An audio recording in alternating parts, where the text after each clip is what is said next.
क्यों जीसस परमेश्वर का धन्यवाद करते हैं आज के सुंदर वचन के लिए जो मैं आपके लिए परमेश्वर की ग्रेस से लेकर आया हूं। तो इसी तरह व्यूवर्स हमारे साथ बने रहिए। मैं आपको पवित्र वचन की ओर लेकर चलता हूं। Let's go. हालेलुया।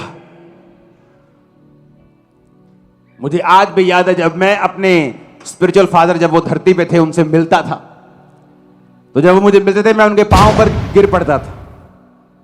तो लोग उसकी टीम बड़ी हैरान होती कि ये कौन है। उन्हें मालूम नहीं था कि मैं एक बहुत बड़ी चर्च का पास हूं। तब भी मेरे लोग में हजारों लोग आते थे। तो मुझे मालूम था कि जब हम अपने आप को अधीन करेंगे, हम अपने आप को दीन करेंगे, हम तौबा करेंगे, यीशु के करीब जाएंगे, एक बड़ा मिरेकल जन्म लेगा हमारे अंदर से, एक बड़ा चमत्कार जन्म लेगा हमारे अंदर से। कभी मैंने किसी की परवाह नहीं की, लोग क्या कहेंगे परवाह नहीं की। हालेलुया। क्योंकि आपकी अनपढ़ता है, जो आपकी अज्ञानता है, उसे आप हैंडल करें खुद। एक पढ़ा लिखा जानता है वो क्या कर रहा है। एक क्रिश्चियन जानता है जब वो क्रूसेड लिख रहा है वो किस धर्म युद्ध की बात कर रहा है। वो बीमारियों के खिलाफ युद्ध की बात कर रहा है, वो शैतान के खिलाफ युद्ध की बात कर रहा है, वो एक ऐसी लड़ाई की बात कर रहा है जो आत्मिक है। कई बार मैं अपने स्पिरिचुअल सन्स को बोलता हूं क्रूसेड शब्द मत लगाओ। कहते क्यों? मैंने कहा इसलिए नहीं क्योंकि एक अनपढ़ व्यक्ति अपने जैसे 10 लोगों को बताएगा, उनको तुम्हारा प्रचार नहीं मालूम कि यह आत्मिक युद्ध है, तो वो उसको मिसयूज करेगा 10 लोगों को। इसलिए कई बार क्रूसेड शब्द का हम यूज नहीं करते। लेकिन बाइबल कहती है यह बिब्लिकल शब्द है, लेकिन किसी धर्म के खिलाफ नहीं। अगर अंग्रेजों ने किसी क्रिश्चियंस ने मुस्लिम के खिलाफ यूज किया तो वो रॉन्ग किया, क्योंकि वो लड़ाई शब्द उस चीज के लिए नहीं बना। लड़ाई शब्द बना है, फाइट शब्द बना है, जो बिब्लिकल फाइट है वो है शैतान के खिलाफ। फिर से पढ़ेंगे उस वचन को, इसलिए 6:12, क्योंकि हमारा यह मल्ल युद्ध लहू और मांस से नहीं है। बोलो लहू और मांस से नहीं, इंसानों से नहीं। फिर से बोलो ऊंची आवाज में, किसी संस्था से नहीं, किसी धार्मिक व्यक्ति से नहीं, किसी धर्म के खिलाफ नहीं, लेकिन कहता परंतु प्रधानों से, अधिकारियों से। कौन से प्रधान की बात कर रहा है? संसार के अंधकार के हाकिम और दुष्ट की आत्मिक सेनाओं से। कहता आत्मिक सेना जो आकाश में है। हमारा युद्ध उनके साथ है, इन लोगों के साथ नहीं है। ये लोग आप में अविश्वास नहीं भर सकते। शैतान है जो आपके अंदर नेगेटिव विचारों के साथ आता है। ये लोग व्यभिचार नहीं भर सकते। शैतान है जो आपके अंदर डाउट डालकर व्यभिचार को डालने की कोशिश करता है। तो हमारा युद्ध किसी इंसान के साथ नहीं, उस शैतान के साथ है जो आपके विश्वास के खिलाफ काम करता है, जो वचन के खिलाफ काम करता है। अपने पड़ोसी को बोलो तौबा कर। फिर से बोलो अपने पड़ोसी को। बाइबल कहती है यीशु मसीह ने जब प्रीच करना शुरू किया तो क्या कहा? उसने कहा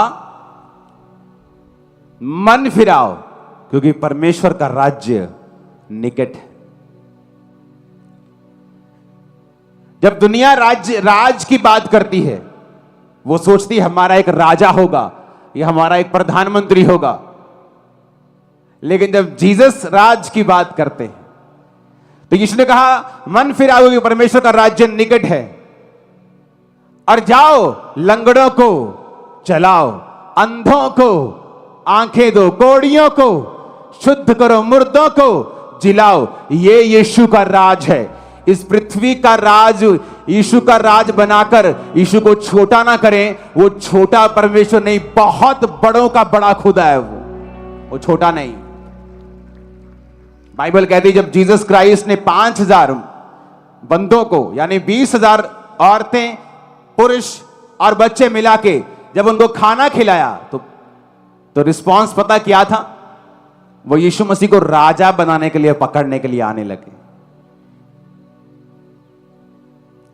कहते यीशु के पास लोग हैं तो राजा के पास क्या होता है? प्रजा होती है।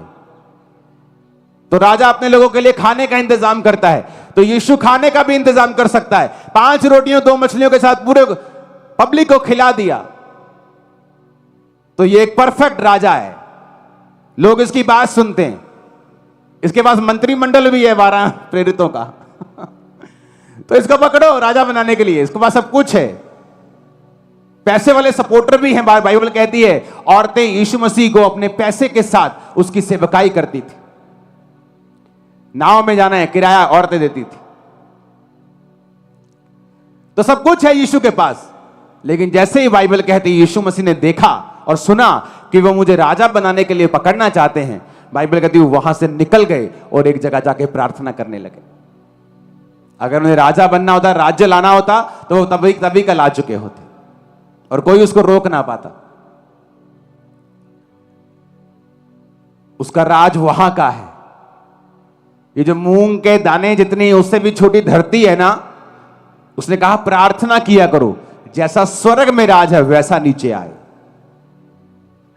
कि बीमारियां ना हो, दुख ना हो, तकलीफ ना हो, मौत ना हो, रोना ना हो, आंसू ना हो, जो स्वर्ग में है। बाइबल कहती जहां रोना नहीं है, तकलीफ नहीं है, आंसू नहीं है, अंधेरा नहीं है, बीमारियां नहीं है,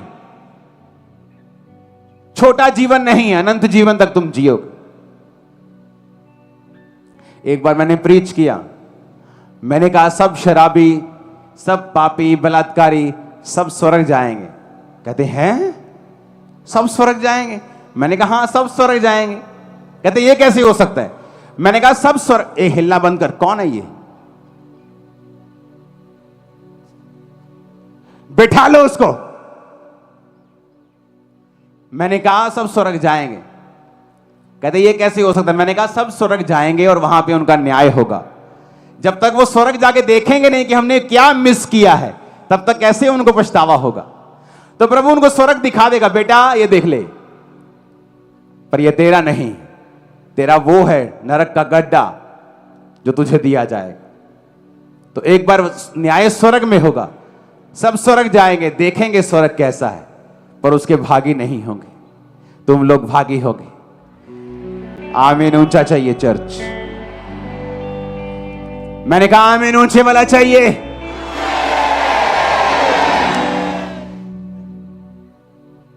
एक बार एक सिस्टर बहुत निराश थी क्योंकि उसका वीजा नहीं लग रहा था। तो मैंने उससे कहा कि तुम क्रिश्चियन हो? कहती हां। मैंने कहा अगर क्रिश्चियन होने के बाद साल्वेशन का आनंद, उद्धार का आनंद अगर तुम्हारे हृदय में नहीं है, तो ये कोई गारंटी नहीं है कि इस धरती पर तुम ब्लेसिंग लोगी। तुम स्वर्ग जा रहे हो कि नहीं जा रहे हो? क्या इसका आनंद है तुम्हारे हृदय में? क्या तुम में इतनी हिम्मत है ये कहने की प्रभु आज रात को ही आ जा और हमें ले जा? इतनी हिम्मत है तुम में? क्या तुम्हें इतना हियाव है कि तुम्हें अपनी लाइफ की कोई परवाह नहीं है? अगर रात को यीशु मसीह आ जाए लेने के लिए सबको, तो तुम खुशी खुशी जाने के लिए तैयार हो? हाय ये तनाव वे हले 2-4 साल रुक जाओ प्रभु, मेरा हुणे ही ब्याह होया। अगर जीसस देखते हैं कि अगर आप में उद्धार का आनंद ही नहीं है, तो क्या गारंटी है कि वीजा पाने के बाद भी तुम आनंदित होगी? तुम स्वर्ग जा रही हो, उद्धार का आनंद तुम्हारी लाइफ में नहीं, क्या गारंटी है कि शादी के बाद तुम आनंदित हो जाओगी? नौकरी पाने के बाद तुम आनंदित हो जाओगे? पैसा आने के बाद तुम आनंदित हो जाओ? क्या गारंटी? कोई गारंटी नहीं। लेकिन जो उद्धार पाने के बाद आनंदित है कि मैं सबसे बड़ी बरकत पा चुका हूं, तौबा कर चुका हूं, बाइबल गारंटी देती है इस दुनिया का कोई भी सुख उसे मिले बिना रहेगा नहीं, और वो अपने आप तुम्हारे पास आएगा।